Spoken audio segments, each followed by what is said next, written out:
하나님이 우리 각자에게 주신 평생의 숙제가 있다. 이걸 우리가 좀 아셔야 된다는 겁니다.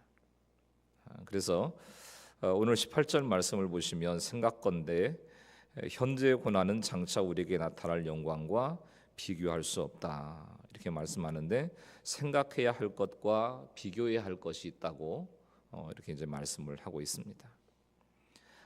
특별히 오늘 말씀은 고난이라고 하는 것을 현재의 것이다 이렇게 표현하고 있어요. 예수님의 공생의 사역은 3년이었고 십자가에서 극심한 고통을 겪으신 시간은 6시간이었습니다. 죽음에 이르는 고통이었지만 그 고통이 지난 뒤에 2000년 동안 영광을 보이시고 앞으로도 영원한 영광 가운데 계실 거예요. 현재는 예수님께서 처음 이 땅에 오실 때부터 다시 이 땅에 오실 때까지의 시간을 현재다 이렇게 이제 얘기를 하고요. 또 우리 인생도 내가 태어나서 죽을 때까지의 시간이 현재죠. 태어나서 죽을 때까지 평생 고난을 당한다 해도 그것은 현재의 고난이라는 겁니다. 현재의 고난.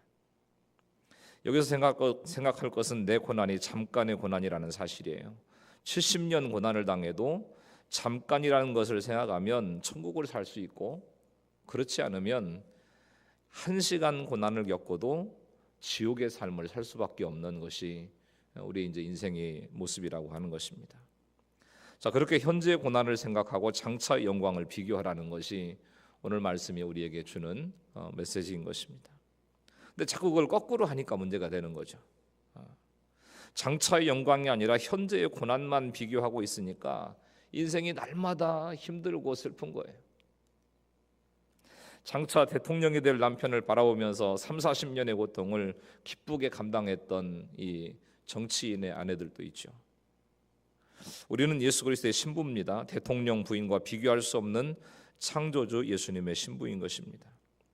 현재가 아무리 힘들어도 장차 나타날 영광과 비교해 볼 때 뭐가 문제가 되겠나? 이게 이제 우리의 믿음의 근거가 되어야 된다는 겁니다. 가면 우리가 이제 생각해 보셔야 될 부분들이, 고난이 언제 끝날지만을 생각하고 다른 사람과 나의 현재를 비교하면서 슬퍼만 하고 있지는 않는가? 이걸 한번 생각해 보시고, 비교할 수 없는 하나님의 영광과 사랑을 현재의 고난 속에서도 내가 누리고 있는 사람이 맞나? 이런 부분들을 한번 묵상해 보시는 하루의 삶이 될 수 있기를 바랍니다. 이어지는 19절 말씀은 말씀합니다. 피조물이 고대하는 바는 하나님의 아들들이 나타나는 것이니. 피조물들이 하나님의 자녀들이 나타나기를 고대한다는 겁니다. 고대한다는 것은 머리를 빼고 열렬히 기다리는 것을 표현하는 것인데요, 피조물들이 이제나 저제나 하나님의 자녀들이 나타나기를 기다리고 있다는데 왜 그럴까요? 피조물들이 왜 하나님의 자녀들이 나타나기를 기다릴까요? 20절을 보시니까 피조물이 허무한 데 굴복하는 것은 자기 뜻이 아니요 오직 굴복하게 하시는 이로 말미암음이라. 많은 예술가들이 자연을 찬양하고 사람들은 아름다운 자연을 보기 위해서 이곳저곳 여행을 다닙니다. 그러나 막상 그 자연 속으로 들어가 보면요, 이게 먹이 사슬로 이루어진 약육강식의 세계라고 하는 사실을 보게 되죠. 아름다운 산호초로 덮인 바닷속에서도 피비린내나는 전쟁이 날마다 일어나고 있습니다. 서로 잡아먹고 공격하고 도망다니고 생존을 위한 이런 전쟁의 연속이 그 아름다워 보이는 자연의 모습들 가운데서도 날마다 일어나고 있다는 거죠. 창세기 3장 17절 18절을 보시면 한번 읽겠습니다. 화면 보시고 시작. 아담에게 이르시되 내가 내 아내의 말을 듣고 내가 내게 먹지 말라 한 나무 열매를 먹었은즉 땅은 너로 말미암아 저주를 받고 너는 내 평생에 수고하여 그 소산을 먹으리라. 땅이 내게 가시덤불과 엉겅퀴를 낼 것이라. 인간의 타락과 함께 땅도 저주를 받았습니다. 인간에게 축복으로 주어진 자연이 인간의 수고를 요청하는 대상이 된 거예요. 굴복해 하신 이로 말미암아 피조물도 허무한 데 굴복하게 됐다는 것이 이런 뜻입니다. 아담과 하와의 범죄함으로 더불어 살아야 될 인간과 자연이 함께 타락하게 된 겁니다. 인간은 자연을 훼손하고 오염시키고, 자연은 폭풍과 산사태, 천재지변으로 인간을 위협하는, 인간의 어떤 힘으로 감당이 안 되는 이런 대상이 되고 만 거죠. 한 시대를 떠들썩하게 만들었던 광우병, 이게 이제 소의 뇌가 스펀지처럼 녹아가지고 발작하다가 죽는 병이잖아요. 근데 그 무서운 병이 소에 국한되는 게 아니라 양과 닭은 물론이고 사람에게까지 전염이 돼서 문제가 됐죠. 그러니까 알려진 병의 원인은 다른 죽은 소의 뼈와 고기를 섞어 만든 사료를 먹기 때문이라고 하는데, 본래 소는 채식동물이잖아요. 풀을 먹어야 됩니다. 그런 소에게 썩은 고기를 섞어서 만든 육식 사료를 주었기 때문에 뇌를 녹여내는 무서운 병이 생겼다는 거예요. 인간의 무지와 자만이 부른 재앙이 바로 그런 질병들이라는 겁니다. 우리는 먹고 마셔도 되는 것과 안 되는 것을 구분하지 못하는 그야말로 몰상식의 세계를 살고 있습니다. 해도 되고, 인간이 해도 되고 안 해도 되는 그런 일들이 분간이 잘 안 되는 거예요. 막 사건들이 일어난 일들을 바라보면 이게 인간이 해야 될 짓이 맞나 싶은 생각이 드는 거죠. 인간과 자연 모든 피조물이 허무한 데 굴복해서 먹어서는 안 될 술을 마시고 담배를 피우고 스스로 썩어짐의 종노릇을 하고 살아갑니다. 음란을 행하고 그걸 퍼뜨리고, 그게 죄와 타락의 결과라는 걸 몰라요. 잘 교회를 다니면서도 그게 죄라는 걸 모릅니다. 21절 보실까요? 그 바라는 것은 피조물도 썩어짐의 종노릇한 데서 해방되어 하나님의 자녀들에게 영광의 자유에 이르는 것이니라. 그래서 인간의 구원은 자연의 구원으로 연결이 돼요. 인간의 구원은 내가 구원되지 않으면 자연도 구원될 수 없습니다. 그렇기 때문에 피조물이 영광의 자유에 이르기 위해서 하나님의 자녀인 우리들을 고대하는 거예요. 하나님의 자녀들을 기다리는 것입니다. 피조물 스스로는 절대로 자기 생명을 보장받을 수가 없어요. 이 땅에 있는 식물이든 동물이든 사람이 죽으면 죽을 수밖에 없습니다. 사람이 죽이면 물을 안 주고 춥게 내버려 두면 화초는 죽어요. 자기 스스로 살 수가 없잖아요. 그래서 피조물이 머리를 빼고 하나님의 자녀들이 나타나기를 고대한다는 거예요. 나를 구원해 주지 아니할까? 안타까운 모습으로 하나님의 사람들을 바라보고 있다는 겁니다. 22절입니다. 피조물이 다 이제까지 함께 단식하며 함께 고통을 겪고 있는 것을 우리가 아느니라. 일본의 한 수도원에 베드로, 야고보, 요한, 유다 이런 예수님의 12제자의 이름을 붙인 나무가 있대요. 근데 이상하게 가룟 유다의 이름을 붙인 나무가 자꾸 말라 죽더래요. 가룟 유다. 그래서 수지자 베드로의 팻말과 바꿔 걸어봤답니다. 왜 유다의 이름을 붙인 나무가 자꾸 말라 죽는지 원인을 잘 모르겠는 거예요. 똑같이 걸음을 주고 똑같이 물을 주고 또 똑같은 환경 가운데서 이렇게 자라고 있는데 유독 유다의 이름 팻말을 걸은 나무만 죽는 거예요. 그런데 놀라운 게 팻말만 바꿨는데도 가룟 유다의 팻말을 붙인 나무가 또 말라 죽더래요. 왜 그럴까요? 수도원에 방문한 사람들이 유다 나무를 보면서 어떤 사람은 욕을 하고 이 배신자, 어떤 사람은 침을 뱉고, 그러면서 이제 그 저주 아닌 저주를 한 거예요.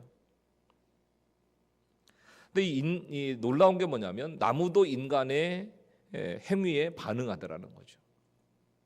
이런 종류의 얘기들이 많죠. 무슨 이제 그 밥을 해놓고 뭐 3주 동안 어떤 밥한테는 뭐 사랑한다, 또 고맙다, 감사하다, 뭐 이런 이제 칭찬의 말을 해주고, 또 한쪽 이제 밥에게는 막 욕을 하고 뭐 더러운 밥아, 썩은 밥아, 뭐 이러면서 저주를 하고 그랬더니 저주 받은 밥이 굉장히 이렇게 부패한 곰팡이로, 새카만 곰팡이로 가득 차 있고, 또 이제 그 칭찬의 말, 감사의 말 이런 말을 해준 이 그 밥에는 아주 유익한 이런 이제 모습들이 있었다. 뭐 이런 연구 결과들도 있고, 또 물도 마찬가지고. 그러니까 동물도 식물도 물도 인간의 심리 생태나 이 행위에 따라서 반응을 한다는 거예요. 말을 안 하고 가만히 있으니까 아무것도 모르지만, 아무것도 아닌 것 같지만 다 반응을 하고 있다는 거예요. 그러니까 인간과 함께 탄식하고 고통받는 피조물의 탄식을 제거하는 것, 그것이 우리에게 맡겨진 숙제라는 거죠. 피조물의 탄식에 귀를 기울이고 더 이상 탄식이 나오지 않도록 환경운동도 해야 되는 거예요. 그러니까 하나님의 자녀들이 노력해야 피조물도 살아난다는 것입니다. 그래서 나의 구원이 자연과 사람을 살리는 일에 쓰임을 받고 피조물이 고대하는 인생이 된 것에 자랑스러움과 책임감을 느끼고 있는가? 믿음의 사람으로서 한번 점검하고 가셔야 될 이런 부분들인 거죠. 그다음에 이어지는 23절 말씀을 보시니까 그뿐 아니라 또한 우리 곧 성령의 처음 익은 열매를 받은 우리까지도 속으로 탄식하며 양자될 것 곧 우리 몸의 속량을 기다리느니라. 자, 처음 익은 열매를 받은 우리에게도 탄식이 있다고 말씀합니다. 처음 익은 열매인 예수님을 받고 구원받았어도 두 번째 열매인 거룩으로 가는 과정에서 근심이 있는 거예요. 갈등과 탄식이 있습니다. 성경을 보면 인간의 두 가지 근심이 있다고 말씀합니다. 하나는 하나님의 뜻대로 하는 근심이에요. 그 근심은 구원에 이르게 하는 근심이고 회개를 이루는 근심이고 거룩을 이루는 근심인 것입니다. 또 하나는 세상 근심이 있습니다. 그 근심은 사망을 이루는 근심이에요. 하나님의 열매를 받은 사람은 세상 근심이 아닌 하나님의 뜻대로 하는 근심으로 탄식해야 된다는 거예요. 그래서 바울은 하나님의 뜻을 따라 우리가 근심해야 될 것을 가르치는데 양자될 것, 다시 말하면 하나님의 자녀로서 온전한 몸의 구속을 기다려야 된다, 이렇게 말씀합니다. 어떤 자매가 거듭난 뒤에 하나님을 안 믿는 사람을 사랑하게 됐습니다. 어떻게 안 믿는 사람을 사랑하게 됐는지에 대해서 스스로도 믿어지지가 않는다고 했어요. 영이 구속이 돼도 몸이 구속이 되지 않았기 때문에 우리는 그렇게 탄식할 일이 많습니다. 하지만 그때 하나님의 뜻을 생각하고 탄식하기 때문에 희망이 있는 거예요. 요즘에 대부분의 사람들은 이 조건만 보고 믿음 없는 사람과 결혼하는 것을 당연하게 여기고 살아가요. 조건이 괜찮으니까. 나중에 믿게 하면 되지. 교회 데리고 나오면 되지.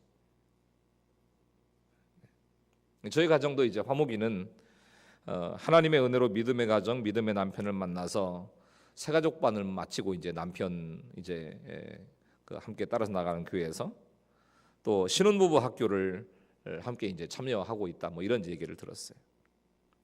큰 놈 창성이가 남았는데 이 녀석을 놓고 생각할 때 아무리 억만장자 재벌집 외동딸이라도 믿음이 아니면, 믿음이 없는 사람이면 결혼 못 시킬 것 같아요. 믿음이 없는 사람이라면. 완전하지는 못하지만 믿음으로 분별하고 절제하는 몸의 구속이 조금은 이루어진 결과가 아닐까, 그렇게 생각이 듭니다. 그 과정에서 탄식할 일이 많지만 주님은 우리를 반드시 거룩의 수준으로 이끌어 가십니다. 내 힘으로 할 수 없기 때문에 탄식할지라도 영과 혼과 몸의 구속을 단계적으로 이루어 주신다는 것입니다. 24절, 우리가 소망으로 구원을 얻었음에 보이는 소망이 소망이 아니니 보는 것을 누가 바라리요. 탄식을 원어로 보면 해산의 고통이다, 이런 의미가 들어 있습니다. 해산의 고통, 굉장히 아픈 거죠. 근데 해산의 고통은 엄밀하게 말하면 절망의 고통이 아니고 희망의 고통이죠. 희망의 고통. 진통이 너무 아파서 탄식할 수밖에 없지만 그것은 곧 아기가 태어난다는 소망의 고통이기 때문에 희망의 고통인 것입니다. 그런 탄식이 우리에게 있다는 거예요. 믿음의 사람들에게는. 내 자녀를 사랑하고 남편과 아내를 사랑하는데 그들이 예수님을 믿고 믿음이 성장하고 성숙하기를 원하는 탄식의 고통이 있는 거예요. 여러분, 소리를 지르고 아프게 하는 일들도 있습니다. 정말 사랑하는데, 정말 성장하고 잘되고 반듯한 모습으로 세워지기를 원하는데 이게 이제 마음대로 잘 안 풀어질 때는 탄식하고 소리 지르는 이런 일들이 있죠. 몇 번 되지는 않지만 저희 가정에도 아이들에게 이렇게 소리를 지른 적이 있었어요.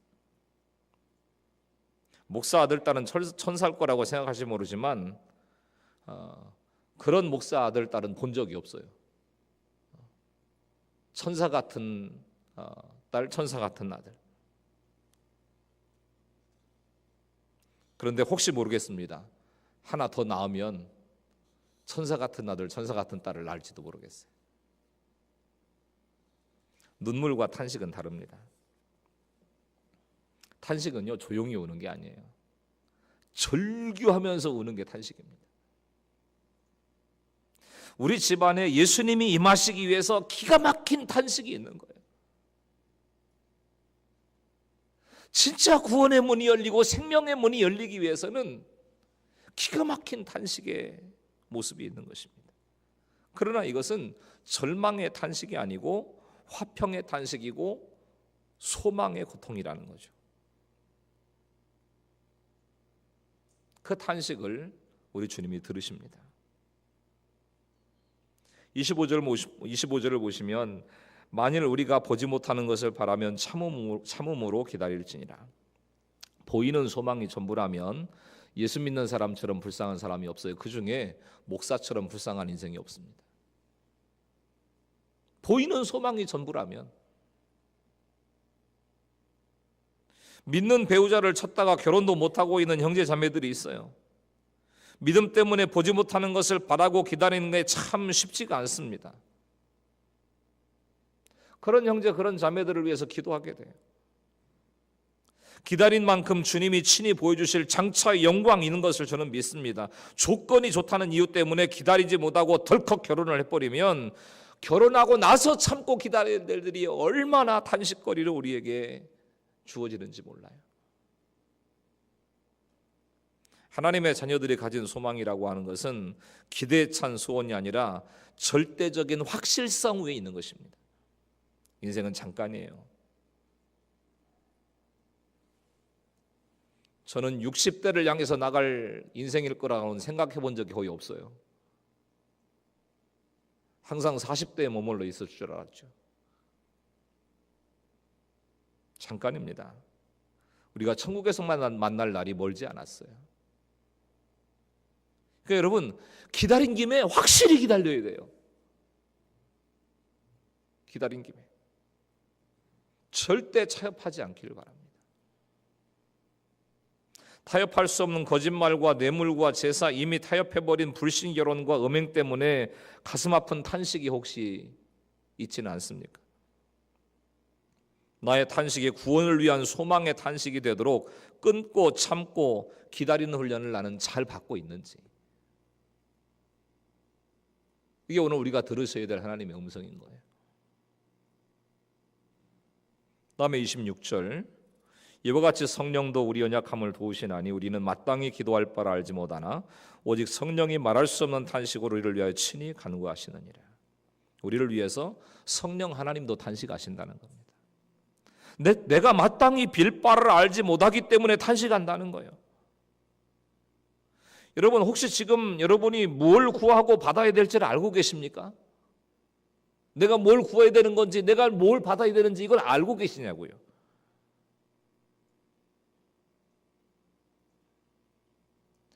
보통 보면 제일 많이 구하시는 게 뭐냐면 하나님의 영광을 구한다고 하지만 제일 많이 구하시는 게 돈을 많이 구하세요. 돈 구하시죠? 표정은 아닌 척 하시지만 좋습니다. 돈 구하셔야 되죠. 그러나 돈보다 더 큰 걸 구하세요. 돈은 소중한 것입니다. 우리 아버지이신 하나님께서 우리에게 물질이 필요한 것을 아시고 물질의 축복을 약속하셨어요. 그래서 나가도 복을 받고 들어와도 복을 받고 떡반죽까지 복을 주시겠다고 약속하신 분이 하나님이십니다. 그 복 받으셔야죠. 받기는. 미국에 인앤아웃이라고 하는 패스트푸드점이 있다고 그래요. 오픈한 지가 한 10년 안팎. 그래서 어떤 지역에는 이게 이제 잘 돼가지고 대기업인 맥도널드보다 더 매출이 이렇게 많아지는 그런 이제 회사가 됐다고 그래요. 그러니까 믿는 사람이 창업을 한 곳이라 음료잔에 요한복음 3장 16절을 새겨 넣었대요. 인앤아웃이라고 하는 상호도 들어가도 복을 받고 나가도 복을 받고, 여기에서 영감을 받은 거예요. 인앤아웃. 저는 하나님께서 모든 성도에게 이 인앤아웃의 복을 주시기를 축복하고 기도해요. 들어가도 복을 받고 나가도 복. 모든 물질의 복을 받기를 바랍니다. 집도 번듯한 걸로 좀 장만 좀 해보세요. 막 예수님 안 믿는 사람들이 예수 믿고 축복받았다 이렇게 할 정도로 좀. 차도 좋은 차 타시고. 그러나 저의 진짜 마음은 그 이상 되시라는 거예요. 그 이상. 돈으로 침대 살 수는 있지만 꿀잠 살 수 없대잖아요. 돈으로 책 살 수 있는데 지혜 살 수 없어요. 돈으로 비싸고 맛있는 음식 살 수 있지만 입맛 살 수 없습니다. 돈이 넉넉하지 않아서 김치 하나만 놓고 밥을 맛있게 먹을 수 있다면 이게 얼마나 큰 축복입니까? 놀라운 축복이잖아요. 침대를 구하지 말고 단잠을 구하라는 거예요. 책을 구하지 말고 지혜를 구하고 돈보다 더 큰 걸 구해보자는 거예요. 돈보다. 돈 이상으로 집 이상으로 뭘 구해야 될지를 아는 사람에게 하나님께서 이렇게 말씀하실 거예요. 저 녀석은 이제 됐구나. 뭘 맡겨도 되겠어. 뭘 맡겨도 되겠어. 그 정도 되면 하나님이 돈도 주시고 건강도 주시고 구하지 않은 것까지 다 주시지 않을까요? 근데 그걸 뛰어넘지 못하는 거예요. 그걸. 부모가 비싼 옷을 사준다고 그러는데 자녀가 엄마 제가 예수 믿는 사람인데 이런 비싼 옷을 입는 건 하나님이 기뻐하지 않을 것 같아요. 친구들을 전도하기 위해서도 애들하고 비슷하게 입고 싶어요. 그냥 평범한 옷 사주세요. 애가 이렇게 얘기를 한다면 그런 자녀에게 무엇인들 못 맡기겠습니까? 믿음이 들어가 있고 건강한 생각이 들어가 있는데 달라고 하지 않아도 저절로 주고 싶지 않겠어요? 막 애들 다 명모 입는데 뭐 나는 맨날 뭐 짝퉁 뭐 이런 거 입는다고. 주고 싶어도 싫죠. 믿음이 없으면 머리라도 좋아서 그렇게 기도를 해야죠. 물론 하나님이 우리의 진심을 다하세요. 그렇더라도 주님 돈을 안 주셔도 지금 가진 것으로 열심히 주님을 섬기게 해주세요. 그 기도해 보시라는 거예요. 그렇게 지금 가진 것으로. 하나님 돈이 제 인생의 전부가 아닙니다. 이렇게 고백하고 나가면 하나님 돈 주실 거라는 거예요. 혹시라도 그렇게 기도했다가 하나님이 알았어 너는 돈이 인생의 전부가 아니라며 그러니까 너는 그냥 있는 대로 살아. 그러면 어떻게 해요? 그러지 말고 일부러라도 연습으로라도 해보세요. 연습으로라도. 건강을 구하시죠? 건강보다 더 큰 걸 구해보시자는 거예요. 몸이 건강한 건 분명 하나님의 은혜입니다. 그러나 교도소 가보시면요 사지가 멀쩡한 사람들이 수두룩 빽빽하게 들어차 있습니다. 근육질의 사람들. 건강한 육신으로 뭘 하고 살 것인지 삶의 목적이 분명하지 않다면 건강도 필요 없는 거예요, 사실. 그 건강으로 뭘 하고 살 건지.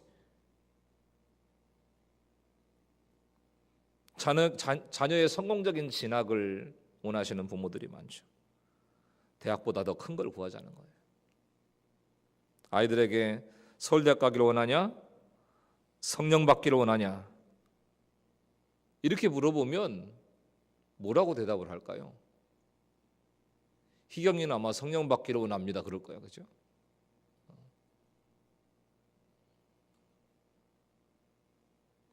부모님들께 이런 질문을 한다면 자녀가 스카이 이를테면 스카이를 가기를 원하냐, 성령 받기를 원하냐, 뭐라고 대답하시겠어요?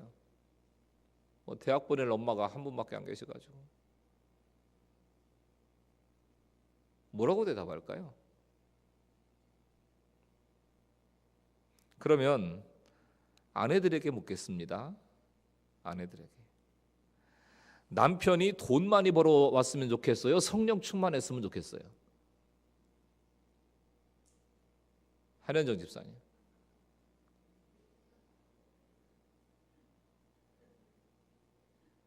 이호경 집사님 대답해봐요. 남편이 돈 많이 벌어오면 좋겠어요? 성령 충만했으면 좋겠어요? 하여튼 고민된다. 대답은 성령 충만했으면 좋겠다고 하고 싶은데 돈도 필요하고.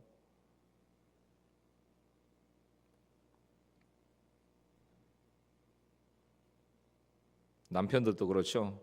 아내가 성령 받았으면 좋을까, 살림자라면 좋을까? 그럼 이렇게 대답하더라고요. 더 이뻐졌으면 좋겠대.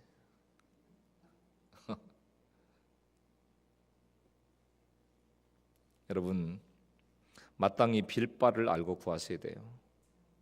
무엇이 진정 중요한 것인지를 모르고 구한 우리 때문에 성령님이 탄식하신대요. 뭘 구할지 몰라요. 뭘 받아야 될지 몰라. 그러니까 성령님이 탄식하는 거죠. 우리 연약함을 아시고 우리를 위해서 친히 간구하시는 성령님의 탄식에 귀를 기울이시기를 바랍니다. 그 탄식 가운데서 하나님의 마음을 알아갈 때 마땅히 빌 바를 알고 구할 수 있는 거예요. 뭘 기도해야 될지를 아는 사람은 이미 연약한 자가 아니에요. 그는 이미 강한 그리스도의 군사인 것입니다. 하나님의 마음을 알아서 마땅히 빌 바를 알고 구하는 사람만이 하나님의 탄식을 그치게 할 수 있는 것입니다. 사랑이 있을 때 탄식이 들려요. 자연을 사랑하고 인간을 사랑하고 하나님을 사랑할 때 그 탄식을 듣고 그 탄식을 제거할 수 있는 것입니다. 그 탄식이 그치게 하는 것이 사역이에요. 그걸 위해서 우리가 사명으로 부름받은 것입니다. 피조물과 인간과 하나님의 탄식을 들으면서 그것을 제거하기 위해서 기도하고 수고하고 순종하고 회개하고 믿음의 한 걸음 한 걸음을 걸어가는 것이 우리 인생의 숙제다. 이런 사실들을 기억하시고 그 숙제를 잘 감당해 나가시는 복된 한 주간의 삶이 되실 수 있기를 예수님의 이름으로 간절히 축원합니다. 할렐루야.